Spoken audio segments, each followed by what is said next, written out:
பாக்யா இனியா கிட்டயும் செலியன் கிட்டயும் சொல்றாங்க, உங்க அப்பா எனக்கு கொடுத்திருக்க கெட்ட பேரு அத நான் மாத்தணும்ல.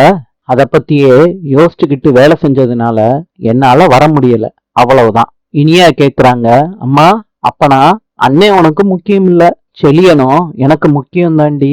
அதே நேரத்துல இதுவும் எனக்கு முக்கியம். நான் வாட்டுக்கு என் வேலையதான் பாத்துக்கிட்டு இருக்கேன். உங்க அப்பா இல்லாத வேலையெல்லாம் பண்றாரு. என்ன வேணாலும் அவர் பண்ணட்டும், நான் அடங்கி போகணும். அதெல்லாம் என்னால இருக்க முடியாது.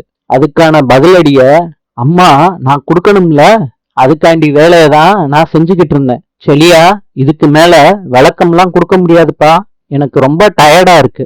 இனியா சொல்றாங்க, நீ என்ன சொன்னாலும் நீ பண்ணது தப்புமா.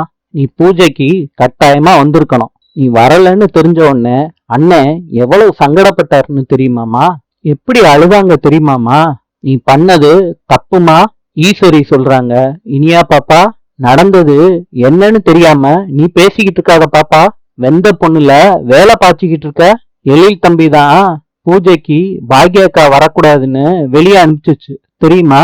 போலீஸ் ராதிகா வீட்டுக்கு வந்திருக்கு. அப்ப ராதிகாவோட அம்மா சொல்றாங்க, கோபி, உங்களை தேடிதான் போலீஸ் வந்திருக்காங்க. என்ன விஷயம் சார், என்ன வேணும்? நீங்க தான் கோபிநாத்தா? ஆமா சார். ஸ்டேஷன் முடியும் வாங்க சார், ஒரு என்கொயரி பண்ணணும். என்ன சார் சொல்றீங்க, ஸ்டேஷன் என்கொயரின்னு? என்ன என்கொயரி?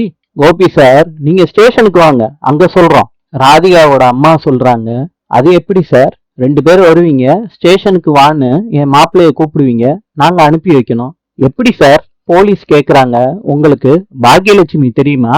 அவங்க ஹோட்டல்ல போட்ட சாப்பாடுல நீங்க கெட்டுப்போன இறைச்சிய கலந்திருக்கீங்கன்னு கம்ப்ளைண்ட் கொடுத்திருக்காங்க உங்க பேர்ல. ராதிகாவோட வீட்டுல எல்லாரும் அதிர்ச்சியில உறைஞ்சு போறாங்க. நாளை சந்திக்கலாம்.